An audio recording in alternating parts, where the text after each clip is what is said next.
Olá, tudo bem? Na aula de hoje voltamos à geografia do Brasil.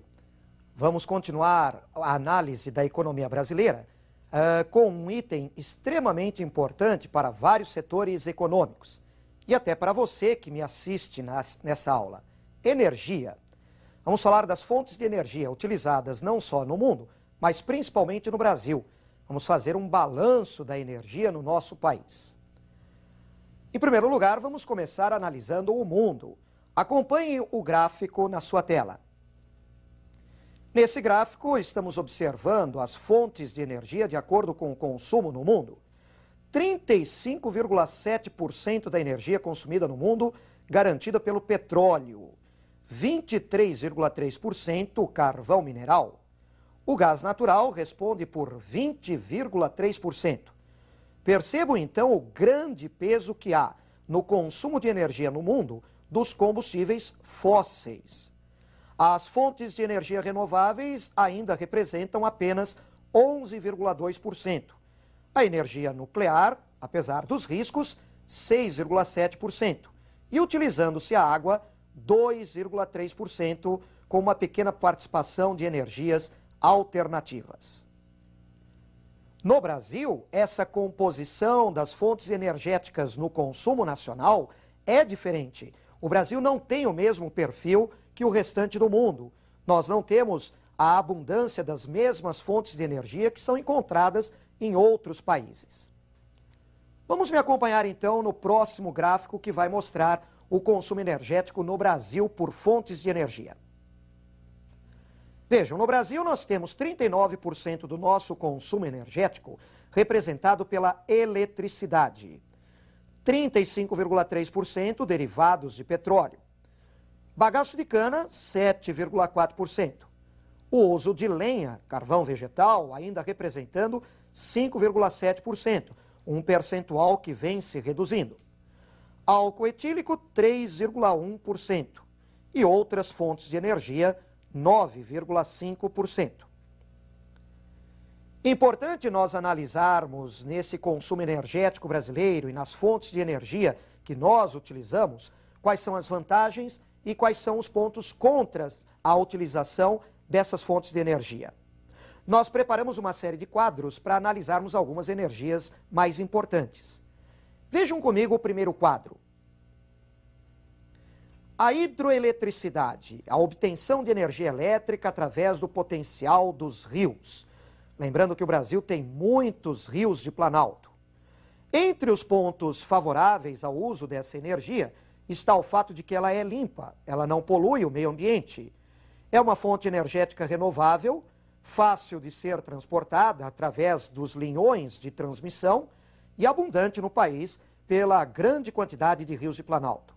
Mas há problemas no uso da hidroeletricidade. Há um impacto ambiental. Não é uma poluição atmosférica, mas precisamos lembrar da formação dos reservatórios, alagando grandes áreas. Há um impacto social, obrigando o deslocamento de populações ribeirinhas e alterando até o seu meio de vida quando se formam esses reservatórios. Há o problema do custo do transporte, do custo dos linhões de transmissão de energia, especialmente quando eles cobrem grandes distâncias. E a dependência das chuvas. Faltando as chuvas, o nível dos reservatórios diminui e assim se compromete a produção da energia. Além disso, podemos lembrar também como impacto ambiental o fato de que sucessivas barragens ao longo de um rio pode comprometer todo o esquema de procriação dos peixes, impedindo a subida desses peixes para locais de desova. Agora vamos ver um outro quadro que analisa uma outra fonte de energia. Vejam a tela. Combustíveis fósseis, como o carvão, o petróleo e o gás natural. Um ponto favorável é o seu uso versátil. São fontes de energia que se empregam em várias situações. E, inclusive, o petróleo até como matéria-prima para determinadas produções industriais. Envolvem tecnologias já bastante conhecidas, de fácil domínio e um baixo custo relativo. Mas há pontos contrários. Um dos mais importantes é a forte poluição atmosférica, contribuindo com problemas como chuvas ácidas e o efeito estufa. A produção é insuficiente no Brasil. O Brasil não é rico em combustíveis fósseis. E o fato de ser uma energia não renovável. Quando o petróleo vai acabar no mundo? As estimativas variam e elas se modificam continuamente, porque novas jazidas são descobertas. Nesse início de século XXI, nada indica que o petróleo vai acabar tão cedo. Algumas estimativas indicam que esse petróleo pode durar até 2075. Vamos agora a mais um quadro para analisarmos uma outra fonte. A energia nucleoelétrica. Pontos favoráveis para o uso dessa energia. O Brasil tem muitas reservas de urânio. Você pode localizar uma usina nucleoelétrica em vários locais, ela tem uma localização flexível, não depende da existência de um grande rio, por exemplo. E o reduzido impacto ambiental. Ela não gera poluição atmosférica. Mas há problemas. Por exemplo, o risco de acidentes nucleares, que evidentemente são catástrofes. O destino do lixo nuclear. Onde armazenar o lixo nuclear, que é muito perigoso ao ser humano. E o custo elevado de implantação de uma usina nucleoelétrica. Esse custo até vem se reduzindo com o tempo. Precisamos lembrar que a energia nucleoelétrica com pouco urânio consegue gerar muita energia, é um ponto favorável também. Agora vamos continuar a análise das fontes energéticas através de alguns gráficos que preparamos. Vejam então a próxima tela. Nessa tela nós estamos observando qual é a origem da produção de energia elétrica no Brasil. 8% dessa energia elétrica provém de fontes térmicas, como a queima de gás, de carvão ou de óleo, e 92% de hidroelétricas. O Brasil está iniciando o desenvolvimento de um plano energético de maior uso de uma energia elétrica a partir da queima de gás natural. Estamos expandindo a quantidade de usinas termoelétricas no país, por exemplo, aproveitando o gás natural importado da Bolívia ou produzido em algumas áreas do território brasileiro. Energia hidrelétrica é muito importante no país, é uma das principais. Agora vamos observar a nossa próxima tela. Vejam comigo. Temos aqui o consumo de energia elétrica no Brasil pelos vários setores. Você pode observar que o consumo residencial é expressivo. O consumo industrial é o principal. É aquele que abocanha a maior parte da energia elétrica produzida no país. É fundamental ainda para este setor a produção da energia elétrica.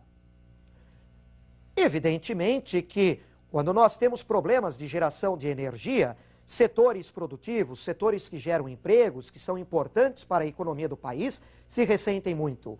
Não é só você, consumidor, que fica sem a oportunidade de ligar o seu televisor, de usar o seu freezer, a sua geladeira, mas é importantíssimo lembrar o consumo de energia por setores como a indústria, o comércio.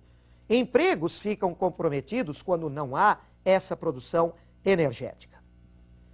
Vamos agora a mais uma tela. Observem. Agora nós podemos observar a produção nacional de petróleo, os principais estados produtores. Vejam o grande destaque que nós temos aí do estado do Rio de Janeiro, com 77% da produção nacional de petróleo. O Rio Grande do Norte é o segundo produtor, com 9%. Temos em sequência o estado da Bahia, com 4%, Sergipe e Amazonas, com 3%, e pequenas produções em outros estados.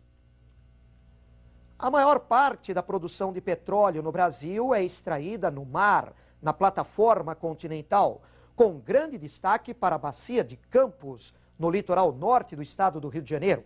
Mas é bom não esquecer que, através de novas pesquisas, novas áreas, novas jazidas e reservas vêm sendo descobertas.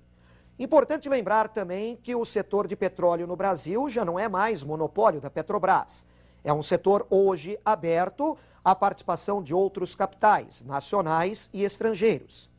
Há uma boa perspectiva para o Brasil no aumento da produção de petróleo. Há uma expectativa de que até 2005 o Brasil consiga a autossuficiência. E, quem sabe, até 2010 nós podemos nos tornar até exportadores de petróleo. Vamos agora a mais uma tela, vamos observar uma questão que vamos analisar. Vejam comigo. É importante planejar com antecedência a geração e distribuição de energia no país? Evidentemente que é muito importante realizar um planejamento no setor de energia com antecedência. Na questão da produção energética, nada acontece da noite para o dia. A infraestrutura que deve ser criada para o aproveitamento de uma fonte energética ou outra é complexa, leva tempo para ser preparada. Assim, o planejamento energético do país deve ser feito com vários anos de antecipação, para não corrermos o risco de um desabastecimento, para não corrermos riscos de cortes de energia que possam comprometer a produção industrial, as atividades comerciais ou mesmo simples consumidores, como todos nós. Não é uma questão apenas de não podermos utilizar essa energia, mas também os cortes de empregos na economia devido à falta da energia. Assim, o Brasil precisa antecipar o planejamento energético e precisa diversificar as suas fontes, para não ficar dependente de uma única fonte energética.